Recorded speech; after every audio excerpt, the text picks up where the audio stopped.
Who is Pontius Pilate? Pontius Pilate was that Roman governor of Judea responsible for the death of Jesus Christ. He tried to wash his hands of that event, but history will always remember that he was the guy who presided over the death of Earth's only perfect human being, Jesus Christ. The interesting thing about Pontius Pilate is that we have so much evidence in the scriptures that he was a real man, but even outside of the Bible, in the 1960s, 1961, in Caesarea Maritima, they discovered a stone at some steps at a archaeological site that had his name, Pontius Pilate. Talked about his title, talked about the emperor of his time. So there's no doubt he was a real man. And then there were people of that time and in the decades to follow who would write about Pontius Pilate as a real man, both Josephus and Philo. Philo talked about him, quote, as an inflexible, stubborn, and cruel person. That was Philo. And then Josephus wrote about Pilate as someone who only angered the Jews. He would rob the Jews and then use the money from the temple to build aqueducts. He would go into the sacred areas and desecrate them. There's no question he was a real person, but what was he like and what do we know about him? You can tell a lot about a person by his name. The name Pontius was a name that was very popular during this time in central and southern Italy. So that kind of gives us a clue as to where he was probably from. And then the name Pilate, what does that mean? Pilate means spearman. So that speaks to the kind of person that he was a warrior. Very likely, Pontius Pilate was not of the elite class, but just below them. So he couldn't be a Roman senator, but he was certainly someone who could be an administrator. He was someone who could command armies. And that fits the description that we have of him in the Bible. And what does the Bible say about Pontius Pilate? Well, Pontius Pilate shows up in the Gospels because when Jesus is arrested and the Jews want to have him executed, he has to be brought to Pilate, and Pilate has to sign off on this death. Pontius Pilate seems to be trying to avoid crucifying Christ. He seems to be trying to get Jesus to defend himself, to show that he is an innocent man. In fact, Pontius Pilate's wife says, I had a dream of this man, that he's a righteous man. We should not be killing him. So even that's interesting. I want to table that discussion for later. But Pilate, while he recognizes that there's some innocence in Jesus, does not seem to be a very courageous person. He could easily put his foot down and say, I find nothing wrong with this man, I'm releasing him. But instead, he takes the easy way out and passes the buck onto the crowds of people. And that's when Pontius Pilate famously brings out Barabbas and says, hey, today I'm going to release one person. It'll be Barabbas or it will be Jesus. Who do you want me to release? And the crowds shout for the release of Barabbas. You mentioned Pilate's wife. What else do we know about her? So her name is Procla or Claudia. We see her in Matthew's Gospel, Matthew chapter 27, verse 19, where Procla says to her husband, Pontius Pilate, have nothing to do with that righteous man, for I have suffered much because of him today in a dream. What I find so interesting about that statement is here is a Gentile woman, a pagan, acknowledging that Jesus is righteous.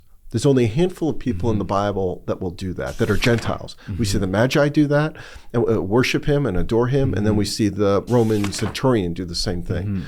So here we have, again, a pagan woman recognize the righteousness of Jesus Christ, something that clearly the crowds weren't able to appreciate. The second thing we see is that God is speaking. Here he is giving an opportunity for Pilate to release Jesus, but Pilate ignores that. And then the third thing that we see here is that this must have been a genuinely powerful dream that she had, because you have to remember the kind of culture that Procla and Pontius Pilate and Jesus are in. This is a patriarchal society where a woman would not tell her husband what to do, number one. And number two, here she is a wife in a domestic role, intruding herself into a political civil matter, a government matter, telling her husband to release this man. So for her to say such a bold statement shows that this dream must have been very, very powerful. So why is Pilate in this story? I think there's layers to a question like that because it's obvious that he plays a role in the death of Jesus. So just for, a narrative or an account of how Jesus died, it's important to recognize that he's there and mention him. But I think there's a deeper reason. I believe that God establishes all authority on the earth, that he established the religious authorities, right? The temple high priests, and he set up government. He establishes the leaders and governmental authority. So here we have, at the death of Jesus, we have religious authorities consenting to the death of Jesus. So they sign off on it. And then we have the political authority now, Pontius Pilate, because he is representative of the greatest empire of that time. It touches on 3 continents, right? Europe, Africa, and Asia. So Pontius Pilate is the representative of the duly governing authority over that part of the world. Yeah. And it seems like God is saying, if my son's going to be executed, then I need all of the authority figures of the world to recognize it and consent to it. And that's what we have here. And that's why I think it's important that the gospel writers record that Pilate is a part of the execution of Jesus Christ. So what happened to Pilate? Well, there are 2 traditions about Pilate's activities in his life after the death and resurrection of Jesus.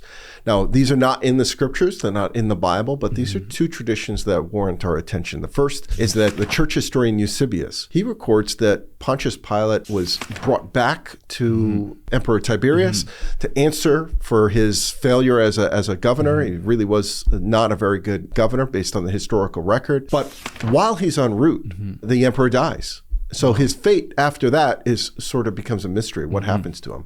One of the traditions is that Pilate was so overcome with despair over being a failure as a governor and being brought to account in Rome that he ends his own life, that he commits suicide. So that's one of the traditions. And Eusebius, a church historian who's pretty well respected, he believes that. Now there's a separate tradition. It's by the Ethiopian Orthodox Church.